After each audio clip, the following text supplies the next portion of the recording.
இந்த தேர்தல் எண்ணிக்கை மீள் எண்ணிக்கைக்கு செல்லுகின்ற பொழுது ஏற்படக்கூடிய சாதகத்தன்மை என்னவாக இருக்கும் என்றால் செல்லுபடியற்ற வாக்குகள். இங்கே அவர்கள் அதனையும் கவனத்தில் எடுக்கின்றார்கள் என்றால் சில வேளைகளில் 300 வாக்கு வித்தியாசத்தில் ஒருவர் வென்றிருந்தால் கூட அந்த தொகுதியில் 900 வாக்குகள் செல்லுபடியற்ற வாக்குகளாக இருக்குமாக இருந்தால் நிச்சயமாக மீள் பரிசீலனையின் பொழுது அவற்றையும் எண்ணும் பொழுது அவற்றையும் பரிசீலிக்கும் பொழுது மாற்றங்கள் ஏற்படுவதற்கான வாய்ப்பு உண்டு. மயிரிழையில் வெற்றிகளை தவறவிடப்பட்ட தொகுதிகளை இலக்கு வைத்து இவ்வாறு செய்யப்பட்டால் 1-2 தொகுதிகள் வந்தால் கூட 169 ஆசனங்களை வென்றுள்ள லிபரல் கட்சியானது தனக்கு தேவையான பெரும்பான்மைக்கு தேவை 4 ஆசனங்கள் தான். அந்த 4 ஆசனங்களை இலகுவாக பெற்றுவிடலாம் என்ற நம்பிக்கையில் அதனை செய்வதான அல்லது அவ்வாறான முயற்சிக்கு ஈடுபடுவதான ஒரு நிகழ்வு இடம்பெறுகின்றது. அதிகமாக கட்சி தாவுகின்றவர்களையும் வரவேற்கின்ற நிலையில் இருப்பார்கள் என்றால் இப்பொழுது இருக்கின்ற நிலையில் நிச்சயமாக யாருமே ஆட்சி கவுப்புக்கு முன் செல்ல மாட்டார்கள். ஏனென்று சொன்னால் கானி அவர்களின் இந்த டொனால்ட் ட்ரம்ப் அவர்களுடனான ஆளுகை என்பது நிச்சயமாக ஒரு வரவேற்பை பெற்றிருக்கின்ற நேரத்தில் அவர்கள் அதில் இணைந்து பயணிப்பார்கள். இருந்த பொழுதிலும் அவர்களுக்கு இந்த 4 ஆசனங்களும் கிடைக்குமாக இருந்தால் நிச்சயமாக அது அவர்களை மேல் நோக்கி செல்ல வைக்கும். ஒரு 7 to 10 தொகுதிகளில் இவ்வாறான பல பரீட்சைகள் இடம்பெறுவதற்கான வாய்ப்பாக இருந்தாலும் அவ்வாறான நிலைக்கு எந்த கட்சியும் செல்ல மாட்டார்கள். 1-2 தொகுதிகளை அதாவது இலக்கு வைத்து நடத்தப்படலாம். அவ்வாறு அந்த 1-2 தொகுதிகளில் சில வேளைகளில் முடிவுகள் மாறுமாக இருந்தால் நிச்சயமாக மற்ற தொகுதிகளும் திறக்கப்படலாம். அது உண்மையிலேயே அந்த நிலைமையை மாற்றும்.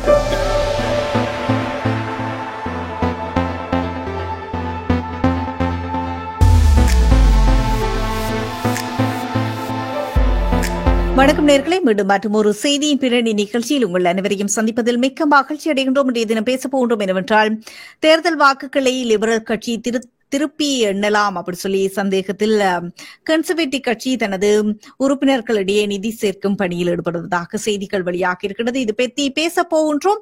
தகவல்களை கேட்டறிவதற்காக சுரேஷ் சர்மாவை இணைத்துக் கொள்ள போகின்றோம். வணக்கம் சுரேஷ் சர்மா. வணக்கம் சுதர்ஷினி. வணக்கம் நேயர்களே. ஆமா, மீண்டும் வரவேற்கின்றோம் உங்களை நிகழ்ச்சிகளுக்கு. நாங்கள் முதலில் குறிப்பிட்டது போல தேர்தல் வாக்குகளை லிபரல் கட்சி திருப்பி எண்ணலாம் அப்படி சொல்லி ஒரு சந்தேகத்தின் பேர்ல கன்சர்வேட்டிவ் கட்சி தனது கட்சி உறுப்பினர்களிடையே நிதி சேர்க்கும் பணியில் ஈடுபடுவதாக செய்திகள் வெளியாக இருக்கிறது. இப்படி திருப்பி எண்ணக்கூடிய சாத்தியக்கூறுகள் இருக்கின்றதா? இவ்வாறான செயற்பாடுகள் சாத்தியமாக அமையுமா? அது பற்றி குறிப்பிட முடியுமா?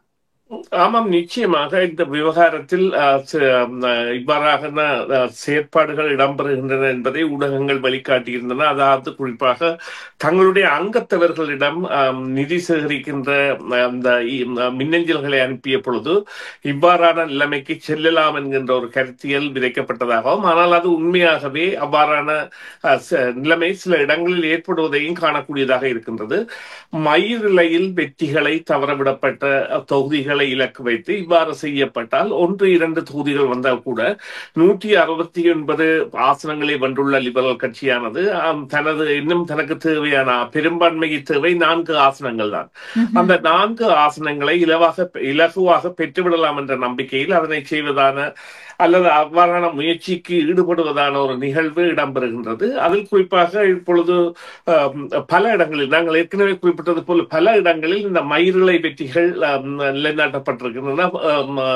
ஒரு ஏறக்குறைய 10 தொகுதிகளில் இந்த மயிரிழை வெற்றிகள் என்பது எவ்வாறு குறிப்பிடலாம் என்று சொன்னால், 50,000 வாக்காளர்கள் வாக்களித்த இடத்தில் 250 வாக்குகளால் ஒருவர் தோற்றிருந்தால் அங்கே அந்த மீள் எண்ணிக்கைக்கான சாத்தியக்கூறு என்பது நிச்சயமாக பெரிய மாற்றத்தை ஏற்படுத்தும். அதே போல இன்னொரு தொகுதியில் குறிப்பாக 7 வாக்குகளால் வென்றவர்கள் இருக்கிறார்கள். மற்றும் இன்னொரு இடத்தில் சுமார் 44 வாக்குகளால் 29 வாக்குகளால் என்றவையெல்லாம் இருக்கின்றன.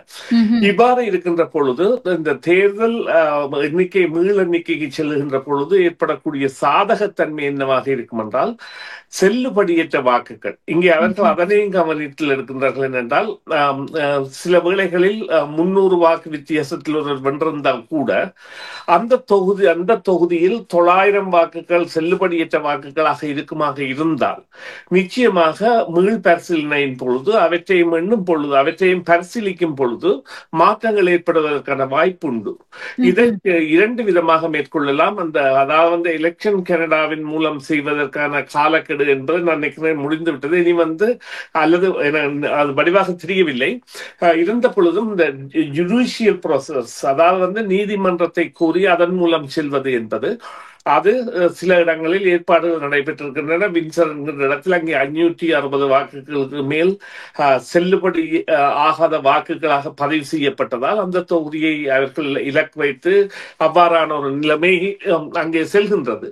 இது சில வேளைகளில் மாற்றங்களை ஏற்படுத்தும் என்பது உண்மை. இதை விட அவர்கள் மேலதிகமாக கட்சி தாவுகின்றவர்களையும் வரவேற்கின்ற நிலையில் இருப்பார்கள் என்றால் இப்பொழுது இருக்கின்ற நிலையில் நிச்சயமாக யாருமே ஆட்சி கவுப்புக்கு முன் செல்ல மாட்டார்கள். ஏனென்று சொன்னால் கானி அவர்களின் இந்த டொனால்ட் ட்ரம்ப் அவர்களுடனான ஆளுகை என்பது நிச்சயமாக ஒரு வரவேற்பை பெற்றிருக்கின்ற நேரத்தில் அவர்கள் அதில் இணைந்து பயணிப்பார்கள். இருந்த பொழுதிலும் அவர்களுக்கு இந்த 4 ஆசனங்களும் கிடைக்குமாக இருந்தால் நிச்சயமாக அது அவர்களை மேல் நோக்கி செல்ல வைக்கும். அந்த நிலையில் இவ்வாறான முயற்சிகள் இடம்பெறுகின்றன. இது நிச்சயமாக சில வேளைகளில் கன்சர்வேட்டிவ் கட்சி கூட ஒரு தொகுதி 2 தொகுதியில் சாதகமாக வரலாம். அவர்களுக்கு கூட அவ்வாறான நிலைமை இருந்தாலும் அவர்கள் லிபரல் கட்சிக்கு அவ்வாறான ஆசனங்கள் செல்லக்கூடாது, குறிப்பாக தங்களிடமிருந்து என்பதைத்தான் அவர்கள் கவனத்தில் எடுக்கின்றார்கள். இப்பொழுது மாற்றம் வரலாம் அப்படி சொல்லி இருக்கின்றீர்கள். ஆகவே கன்சர்வேட்டிவ் கட்சி அதிக ஆசனங்களை பெற்ற இடங்களில் கூட மாற்றங்கள் வரலாமா என்ன நினைக்கின்றீர்கள்? ஆமாம், அங்கே அவர்கள் அதாவது அதிக ஆசனங்களை பெற்ற என்றதை விட மிக குறைந்த வாக்கு வித்தியாசத்தில் ஆசனங்களை பெற்ற இடங்களில், குறிப்பாக இப்பொழுது நீங்கள் பார்த்தீர்களானால் நகர்ப்பகுதிகளில் பெரும்பான்மையானவை மற்றும் அந்த கியூபெக் பகுதிகளில் 2-3 வான்கூவர் நகர்ப்பகுதிகள் எல்லாம் மற்றும் பிராம்டன் பகுதிகள் போன்றவை எல்லாம் இந்த குறைந்த வாக்கு வித்தியாசத்தில் வெல்லப்பட்ட தொகுதிகளாக இருக்கின்றன. அதே போன்று அதன் ஏறக்குறைய நான் கூறியது போல ஒரு 7 to 10 தொகுதிகளில் இவ்வாறான பல பரீட்சைகள் இடம்பெறுவதற்கான வாய்ப்பாக இருந்தாலும் அவ்வாறான நிலைக்கு எந்த கட்சியும் செல்ல மாட்டார்கள். 1-2 தொகுதிகளை அதாவது இலக்கு வைத்து நடத்தப்படலாம். அவ்வாறு அந்த 1-2 தொகுதிகளில் சில வேளைகளில் முடிவுகள் மாறுமாக இருந்தால் நிச்சயமாக மற்ற தொகுதிகளிலும் திறக்கப்படலாம். அது உண்மையிலேயே அந்த நிலைமையை மாற்றும். இப்பொழுது இவ்வாறு கூறுங்கள், கனடாவின் தேர்தல் முறை என்பது இலத்திரனியல் அடிப்படையில் இடம்பெறுகின்ற தேர்தல் அல்ல. கனடாவில் இடம்பெறுகின்ற தேர்தல் என்பது அந்த வாக்களிப்பு நிலையங்களிலேயே வாக்குகள் கட்சியின் பார்வையாளர்கள் அல்லது கட்சி வேட்பாளர்களின் பிரதிநிதிகள் முன்னிலையில் வைத்து கையால் அதாவது அவர்களுக்கு காண்பித்து விட்டு அதனை எண்ணுவார்கள். எனவே இது ஒரு சாதாரண நடைமுறையில் உள்ள வழக்கம். அதனை எண்ணிய பிறகு கணக்கை சரிபார்த்து இப்பொழுது 500 வாக்குகளாக இருக்குமா இருந்தால் யார் யாருக்கு எவ்வளவு வாக்கு என்பதை தொலைபேசி மூலம்தான் மத்திய தேர்தல் அலுவலகத்துக்கு அறிவிப்பார்கள். அவ்வாறு அறிவிக்கக்கூடிய தருணங்களில் கூட மனித தவறுகள் இடம்பெறக்கூடிய நிலைமைகள் இருக்கின்றன. எனவேதான் இந்த விவகாரம் ஒரு மாற்றத்தை ஏற்படுத்தக்கூடியதாகவும் அதே நேரம் அதாவது அந்த கட்சிகளிடையே ஒரு லிபரல் கட்சி சில வேளைகளில் பெரும்பான்மையை பெறலாமா என்கின்ற சந்தேகத்தை கொண்டதாகவும் இருக்கின்றது. ஏனென்றால் அவ்வாறான நெருங்குதல் உள்ள தொகுதிகள் பல உள்ளன. இப்பொழுது அல்பர்டாவில் பியர் பொலிவியர் இடைத்தேர்தலில் போட்டியிடுவதாக சொல்லப்படுகிறது. அவ்வாறான சந்தர்ப்பத்தில் இது எவ்வாறான மாற்றத்தை கொண்டு வரும் என்று யோசிக்கின்றீர்கள்? அவர் அங்கே போட்டியிடுகிற தொகுதி என்பது அவருக்கு ஒரு சாதகமான அல்லது பாதுகாப்பான நிலையில் உள்ள ஒரு தொகுதியை தேர்ந்தெடுத்து போட்டியிட போகின்றார். எனினும் இவ்வாறு போட்டியிட போகின்ற பொழுது சில வேளைகளில் 1-2 ஆசனங்களை இழந்தால் அது அவருக்கு நிச்சயமாக ஒரு அவருடைய ஆதிக்கம், அதாவது 2 மில்லியன் வாக்குகளுக்கு மேல் அதிகமாக பெற்றது அல்லது பல பாராளுமன்ற கதிரைகளை மீண்டும் கைப்பற்றியது போன்றவற்றை எல்லாம் சில வேளைகளில் பின்னடைய வைக்கும். இப்பொழுது குறிப்பாக அவர் குறித்த விமர்சனங்கள் என்பன பலரிடமும் எழுந்துள்ளன. அதே நேரம் அவர் கூட இப்பொழுது டக் ஃபோர்ட் மற்றும் டிம் ஹாட்சன் மற்றும் பீட்டர் மெக்கே போன்றவர்களை, அதாவது கன்சர்வேட்டிவ் சார்ந்த தலைவர்களை சந்திப்பதற்கான அல்லது பேச்சுக்களை நடத்துவதற்கான முயற்சிகளில் ஈடுபடுகின்றார் என்றால் தனது தலைமை என்பதை தக்க வைப்பதற்காக.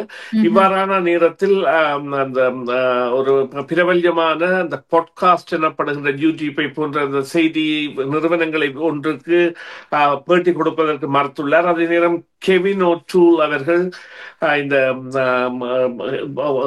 ட்ரம்ப் மற்றும் இந்த ஜஸ்டின் ட்ரூடோ தொடர்பான பிரச்சாரத்தில் அவர் தெளிவாக ஈடுபடவில்லை என்பது போன்ற கருத்துக்களையும், அதாவது அவர் குறித்த அந்த என்ன பலவீனமாக அவருக்கு தேர்தலில் இருந்தது என்பதை குறிப்பிட்டு இருக்கின்றார்.